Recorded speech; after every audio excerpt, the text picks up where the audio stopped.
I was born the year before Pearl Harbor was attacked, so I had the joy of growing up through the 1940s and 50s. And I was one of those people that learned everything the hard way. Uh, didn't have an awful lot. Didn't have an awful lot of things to play with, so I built things and I tore things apart. Well, when you tear, My first lesson in the tear apart division came at about the age of 4. Have you ever watched the little balance wheel in a watch, an old watch, as it rocks back and forth, and the hairspring seems to expand and contract as it changes directions every second? It was mesmerizing to me. The rapid ticking of my dad's watch held a secret that required serious research. I'd already unraveled the mysteries of cotter pins that held the rear wheels on a small tricycle, but a trike didn't do things unless you were on it. A watch, on the other hand, just kept on ticking. My dad was working a swing shift, and he was out and about without his watch, and I came across it and decided, that I would look into this a little deeper and find out what was making that noise. And after about 20 minutes, I managed to get the back off of his watch and spotted that little wheel rocking back and forth with the spring. And the only thing that I can tell you for sure about it is that when you stretch that little hairspring, it's about 6 inches long. And once you stretch it, you will never get it back inside again. Besides which, I couldn't get the back on the watch, so this small handful of treasures kind of went underneath my pillow, as opposed to having it be found in the state of affairs that it was in and having it imprinted indelibly upon my hind end. I forgot that in the morning when I got up, my mother always would make my bed, and of course she found the watch that my dad went to work without the night before, and I had that indelible imprint that I was just speaking of. As I got a little bit older, my interest became in things that burned gasoline and started with a rope or a starter or by pushing or any other means.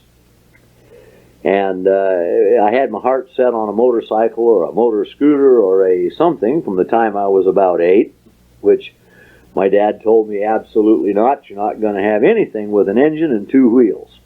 So just forget it. However, one day, in a little conversation with a friend of mine from school, at the age of about 15 maybe, I found out that he had a genuine James 98cc motorcycle in his shed at home. And apparently it had been through a half a dozen owners of approximately our age. And it was living in 7 or 8 boxes and buckets, and no 2 pieces were assembled on this thing. It was just this big pile of parts. Even the tires were off the wheels. But I had this old Clinton 5-horse engine that I'd got running and had big dreams about making a go-kart or some such. And so I traded that and a handful of other treasures to Virgil for this James 98. And I got it drugged home. And Dad got home from work that day. And I told him, "Come on out the shed, Dad. I got something I want you to see." And so he came out and he looked and he saw all these boxes full of parts that hadn't even been dusted in probably 5 years. And a couple of wore out tires and a couple of wheels with loose spokes and things. And he said, "What is it?" I said, "It's a motorcycle." And he said, "Oh, that's what that is." "Yep, that's what it is." And he got to looking at the gas tank that somebody had put this really great 3-cornered hole in with a beer opener. And so he said, "Well, that'll give you something to work on for a while." I said, "You mean I can keep it?" "Oh yeah, sure. If I get it together, can I ride it?" The only time he ever went back on his word. He said, If you don't have to buy any parts for it, yep, it's yours. So the next morning he left for work at 7:30 in the morning, and I went to work at 7:30 in the morning. And when he got home at 4:30, me and the motorcycle and the next door neighbor kid were gone. With the help of Dad's old gasoline blowtorch and his big old brass or copper soldering iron and the lid off of probably a Campbell's soup can and some tin lead solder, I patched the hole in the gas tank. And then I went to work on the assembly and make it run business. Now I got it pretty much together, and I discovered that there was a piece missing in the clutch linkage. So I couldn't, there was no way to apply the clutch. But I figured I will overcome that when I get everything else done. But I tightened the spokes up, aligned the wheels a little bit, and then tried to decide how I was going to make those rotten old tires hold any air with no inner tubes.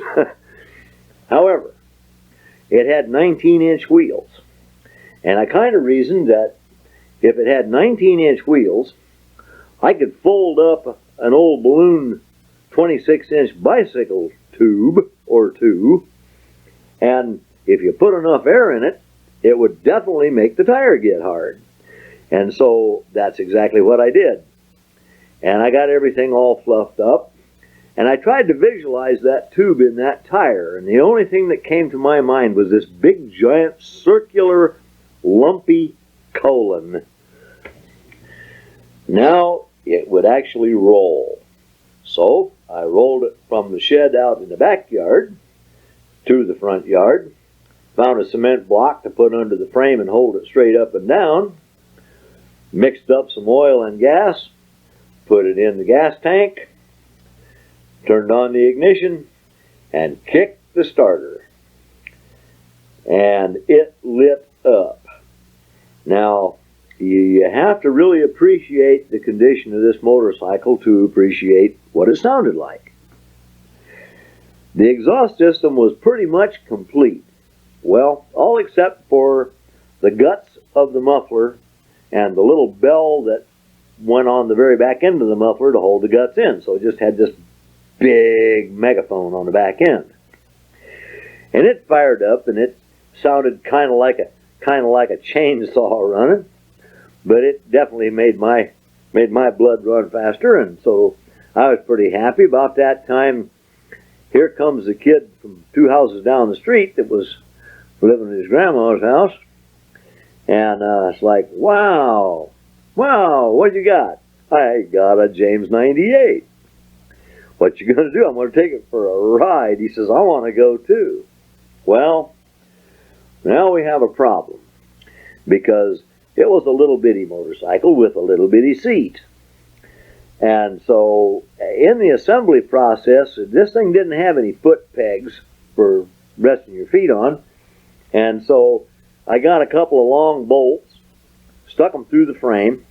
They were a little on the long side, but I figured, well, you know what? That's a good place to put your foot, and you can reach the brake. So finally, Franklin, we decided we'd put him on the gas tank in front of me and have him put his feet on the inside of those pegs, and I just kind of hang my foot over the outer edge. And when we needed to stop, I just have him pick up his left foot, because that's the side the brake was on, and so I could get to it with my foot and stop the motorcycle. And back to that no clutch thing, decided it was just a 2-speed with a thumb operated shift on it and a cable, and it had low, neutral, and high. So if you had it idling and you just kind of give it a push like a scooter, and then just chunked it into first gear and turned on the throttle, you were on your way. And if you kicked it into neutral before you got stopped, it would still set and idle while you were waiting for stop sign, traffic, light, whatever. So we took off on this thing and made this major voyage, and so I'm tweedling with the adjustment screws on the carburetor as we ride. We wound up over on 40th Street, turned south off of Van Buren in Phoenix, and found this little side road that went west. Paved, it was really a nice little road, but there was nothing on either side of it. It just looked like kind of deserty. It's like, boys, is this perfect or what? It had rained the night before, and so it was kind of muddy on the sides, but the blacktop was nice and dry. So we're motoring along there at about 35, I guess, and the engine's popping and spitting and making weird racket and things. And so I'm kind of bent over and trying to see over Franklin's shoulder while I'm tweaking on the carburetor to smooth it out a little bit. And at some point I decided this isn't working real well. So I said, Franklin, you take the throttle and just hold it wide open. And then I don't have to be watching everything because you'll steer it. And I'll get this thing right where the mixture's working and it'll smooth right up. Okay. So we was, and it was. And it got smoother and better, and wah, wah, wah, wah, wah, you know, you get the picture. Chainsaw on steroids now. And so we're doing pretty doggone good. And he mumbled something over his shoulder, and I couldn't hear him quite. And I said, I was still fiddling with the carburetor, and I said, what? And he says, there's a dead end up there. It's like, a what? And I straightened up, and sure as shooting, we were looking square at the east end of the runway of Sky Harbor Airport, and about a 12-foot cyclone chain fence. And to make matters worse, there was a telephone pole laid across the blacktop about 15 feet from the fence line. And so obviously that was not going to be an option. So I tried to get to the brake, and he was kind of froze up, and I had to pry him off of the throttle. And so things were looking really not good. And I thought, well, I'll use the front wheel brake. And then I realized that the front brake cable had popped off from the lever up at the handlebars, and it was kind of swinging wildly down around the right side of the motorcycle, touching the blacktop now and then. And so I just chucked it in neutral and revved the engine as far as it would go and just slammed it in low gear. And it was trying to slow down, but not enough. So I veered to the right to keep from hitting the telephone pole. And we hit this muddy spot. And we slid broadside right square into this big cyclone fence. So help me, when we got stopped, that fence looked like the pocket in a baseball glove. But the motorcycle was sitting upright, and it was knocked into neutral, and it was sitting there idling quite happily. So I asked Franklin, are you okay? Yeah, I'm good, he says. Boy, he said, that was really something. Yeah, it was. It's like, well, okay, let's go. So I tried to pick up my left foot, which was on the fence side, and it didn't pick up. It was a little numb from the thump. And I looked down and I discovered that I've got this bolt that I made up for a foot peg kind of hung up into my foot and my ankle. And my shoes all full of blood, and so on and so forth. So I managed to get that pried off and decided that it might be late enough that Pop might be getting home before we did. Didn't want that to happen. And so ran for home. Long story short there, Dad was already there when we got there. And the second that I got to the driveway, Franklin bailed off, said, see ya, I'm going home, bye. And I parked the bike, and I did my best to not hobble all the way into the house and pretend that there was nothing wrong and get my pant leg down as far as I could over that sock. And it didn't help much. Dad cornered me. And he said, that motorcycle's going back to the guy you got it from. And I said, what? He said, you heard me. I said, but you told me. He said, yeah, I know what I told you, and I'm really sorry about that, but it's not happening. So it's like, well, he got all this stuff from me, and he says, don't care. He said, you get it back, that's fine. If you don't get it back, you're giving him the motorcycle back anyway. So, all brokenhearted and dejected, I limped up to Virgil's house, got a hold of him and said, here's the deal. My dad said I got to give you the motorcycle back. And he said, I don't want it. And I said, well, it's all together and running. And he said, it's running? And I said, yeah, it's running. And he says, but I really wanted to keep that little engine. I said, Dad said, doesn't matter if I get anything back from you or not. I got to give the motorcycle back to you. Virgil just looked at me and went, cool.